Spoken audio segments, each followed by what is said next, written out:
Listen carefully, because what I'm about to tell you is not what most people expect.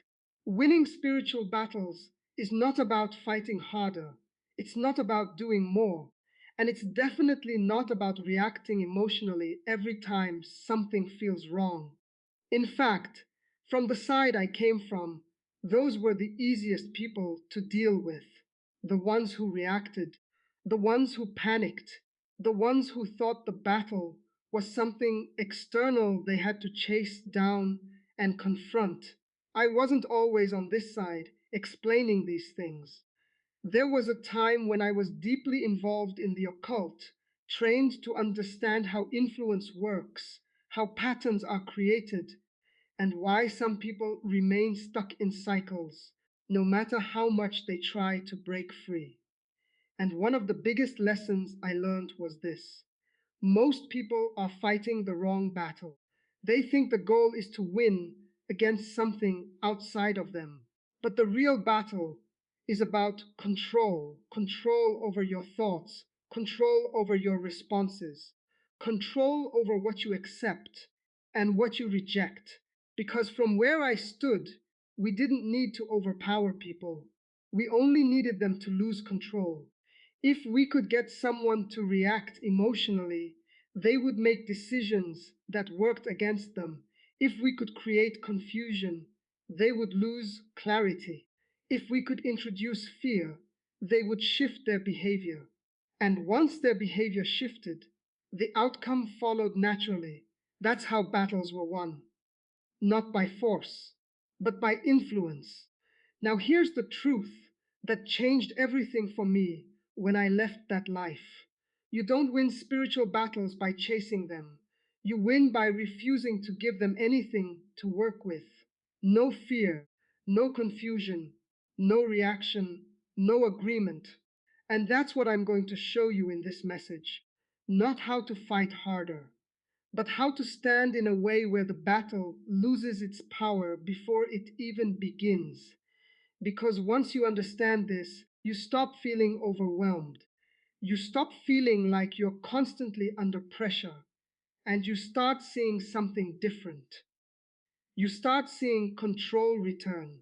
In the next chapter, I'm going to show you the biggest mistake people make in spiritual battles and why it keeps them stuck, no matter how hard they try to win. Now, this is where most people get it wrong. And this one mistake is what keeps them trapped in cycles. No matter how much effort they put in, they try to fight everything, every thought, every feeling, every situation. They react immediately, but not with control, with emotion. And from the side I came from, that was exactly what we wanted, because reaction feeds the problem. Let me explain this clearly. When a person reacts with fear, they strengthen fear. When they react with confusion, they deepen confusion. When they react emotionally, they lose clarity. And once clarity is gone, control is gone. That's when influence becomes easy. I remember being taught this very directly. Don't force the outcome, trigger the reaction. Because if the reaction happens, the outcome will follow on its own.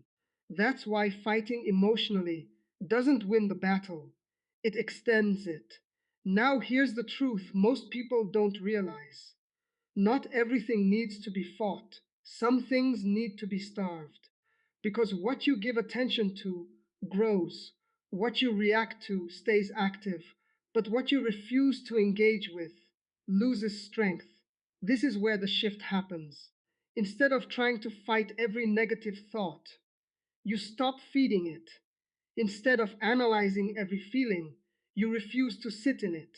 Instead of reacting to every situation, you stay steady. That's control. And control is what breaks the cycle. Let me give you a real example. A thought comes: you're going to fail. Most people react. They argue with it. They feel it. They think about it. And now they've engaged. But someone who understands this does something different. They don't fight the thought emotionally. They remove attention from it. They don't give it time. They don't give it space. They let it pass and stay aligned with what they already know is true. And because they didn't engage, it doesn't grow. That's what starving looks like. Now listen carefully. This doesn't mean you ignore everything. It means you choose what deserves your response. Because not every thought deserves attention. Not every feeling deserves alignment. Not every situation deserves reaction. And once you understand that, you stop wasting energy on things that were never meant to be fed. This is how battles begin to weaken, not because you fought harder, but because you stopped giving strength to what was trying to grow. And in the next chapter, I'm going to show you what actually wins the battle. Not reaction, not resistance, but something much more controlled and much more effective. Now that you understand why reacting emotionally keeps the battle alive, here is what actually wins. Not silence, not passivity, but controlled response. Because there's a difference between doing nothing and responding with control. When I was in the occult, we could always tell the difference immediately. Someone who was passive would ignore things but still feel them deeply. The pressure stayed, the thoughts stayed, the pattern continued, just quieter. But someone who had control responded quickly, clearly, and without emotion. And that kind of response was difficult to work with because it left no opening. Let me show you what I mean. A thought appears, a feeling rises, a situation shifts. Most people either react emotionally or try to ignore it, but controlled response does something different. It recognizes it, it rejects it, and then it replaces it immediately. No delay, no overthinking, no emotional attachment. That's the difference. Because the moment you recognize something for what it is, you separate from it. The moment you reject it, you remove agreement. And the moment you replace it, you close the space it was trying to fill. That three-step process is what stops things from growing. I remember clearly, this was one of the few responses that consistently disrupted influence. Not because it was loud, not because it was aggressive, but because it was precise. There was no confusion, no hesitation, no engagement, just immediate correction. Now here's something very important. Your response must be faster than the thought, faster than the feeling, faster than the situation trying to pull you in, because speed determines whether something settles or not. If you delay, it roots. If you respond immediately, it passes. Let me give you a simple example. A sudden wave of doubt hits. This isn't going to work. Instead of thinking about it, you respond instantly. This is not mine. I stay clear and focused. And then you move on. No analysis, no conversation with it, no emotional reaction. That's it. And because you responded immediately, it didn't have time to grow. Now listen carefully. This is not about saying perfect words. It's about immediate alignment. You are choosing your position faster than anything can shift it. And when you do this consistently, something changes. You don't feel like you're constantly fighting anymore because things stop reaching the point where they need to be fought. They get cut off early. That's how you win, not by engaging in long battles, but by ending them before they begin. And in the next chapter, I'm going to show you why some battles seem to repeat and how to stop cycles from returning again and again. Now, this is the part that frustrates most people because even after they respond correctly, even after they feel like they've handled something, it comes back. The same thought, the same pressure, the same pattern, and they start asking, why is this still happening? I already dealt with this. But here's the truth you need to understand. Repetition does not mean failure. It means the pattern is testing for agreement again. When I was in the occult, nothing was ever based on one attempt. If something worked once, it would be repeated. If it didn't work, it would still be repeated, just differently, because repetition reveals consistency, and consistency determines access. Let me explain this clearly. If a thought appears and you reject it once, that's good.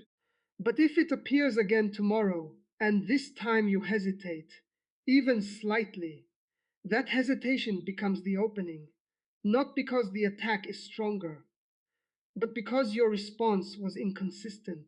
That's all it takes. And that's why cycles continue. Not because they are powerful, but because they find small moments of agreement. Now, listen carefully. Consistency is what breaks repetition, not intensity, not emotion. Consistency, every time it shows up, you respond the same way. No variation, no delay, no negotiation. You recognize it, you reject it, you replace it, again and again, until something shifts, and it will shift, because patterns depend on predictable reactions.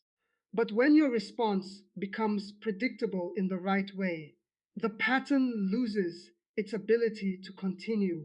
I remember clearly there were individuals we would stop targeting over time, not because we couldn't try again, but because every attempt produced the same result: immediate rejection, no hesitation, no agreement, and eventually it became pointless. That's what consistency does. It doesn't just stop a moment, it discourages repetition. Now, here's the key you need to hold on to. Don't measure your progress by whether something tries to return. Measure it by how quickly you shut it down when it does. Because speed and consistency together remove access completely. And once access is gone, the cycle has nothing left to attach to. In the next chapter, I'm going to show you how to build this level of consistency into your daily life, so your response becomes automatic and nothing catches you off guard again. Now, this is where everything becomes permanent, because knowing what to do is one thing, but doing it automatically is what actually wins. And this is the difference between people who struggle constantly and people who stay in control. When I was in the occult, we never focused on someone's best moment. We watched their patterns, because patterns reveal what is automatic. If someone responded well once, but hesitated the next time, that inconsistency became the entry point. If their reaction depended on how they felt, that unpredictability became access. But when someone responded the same way every time, quickly, clearly, without emotion, it became obvious. There was no opening. That's what you are building now. Not a temporary reaction, but an automatic response. So, how do you make this automatic? You don't wait for pressure to train you. You prepare before it comes, because in the middle of pressure, you don't rise to what you know. You fall to what you've practiced. That's why repetition matters. You take the same 3 steps: recognize, reject, replace, and you run through them daily, even when nothing feels wrong, even when everything feels normal. Because what you repeat in calm moments becomes what you rely on in pressured moments. Let me make this simple for you. Take a few moments each day and say, I recognize anything that does not align with me. I reject it immediately. I stay clear and in control. Short, direct, consistent. You're not doing this for effect. You're doing this for conditioning. The second thing you must build is awareness of small shifts. Don't wait for something to become strong before you respond. Catch it early: a slight distraction, a small negative thought, a moment of confusion. These are the easiest to stop, but if ignored, they grow. And once they grow, they take more effort to remove. I've seen people ignore small shifts, thinking they were nothing. and then struggle later with something much heavier, not because it started big, but because it was allowed to grow. The third thing is control over your attention, because attention feeds everything. If you focus on the thought, it stays. If you focus on the feeling, it deepens. But if you remove attention quickly, it fades. We relied on attention more than anything because attention creates engagement, and engagement creates space. But when there is no attention, there is no growth. So train yourself to shift quickly. Recognize it, respond to it, and move forward. Now listen carefully. The goal is not to become someone who is constantly watching for problems. The goal is to become someone who is always ready. So when something appears, you don't panic, you don't react emotionally, you respond instantly. And once that becomes your default, nothing catches you off guard. Nothing grows without your permission. Nothing takes hold. And in the next chapter, I'm going to give you something final. A simple, direct activation you can use in real time to shut down anything immediately, no matter when it appears. Now this is the part you can use in real time. No preparation, no delay, no complexity. Because everything you've learned so far comes down to this moment. The moment something tries to enter, a thought, a feeling, a sudden shift. You don't always have time to think through steps. You need something instant, something direct, something that activates your position immediately. When I left that life, this is what I had to learn: how to respond without hesitation. Not long processes, not complicated methods, but short, controlled declarations that shut things down before they could grow. Because speed is everything. So here is what you do. The moment you feel something shift, you respond immediately. This is not mine. I do not accept it. I remain clear, focused, and in control. That's it. Still direct, effective. Now listen carefully. This is not about the exact words. It's about what you're doing in that moment. You are separating from it. You are rejecting it. You are realigning yourself instantly. And because you did it immediately, it has no space to settle. I remember clearly, this kind of response was the most difficult to work against. Not emotional reactions, not long speeches, but quick, controlled rejection. Because there was no delay to work with, no confusion to build on, no attention being given, just immediate closure. Now, here's something very important you need to understand. You don't need to feel strong for this to work. You don't need to feel confident. You don't need to feel anything. You just need to respond. Because control is not based on how you feel, it's based on what you choose in that moment. And the more you do this, the faster it becomes. Until eventually, you don't even think about it. Something tries to appear, and it's gone just as quickly because you didn't give it time. That's the goal, not long battles, fast endings. Now imagine living like this. Every time something tries to shift your focus, it's shut down immediately. Every time something tries to create pressure, it doesn't land.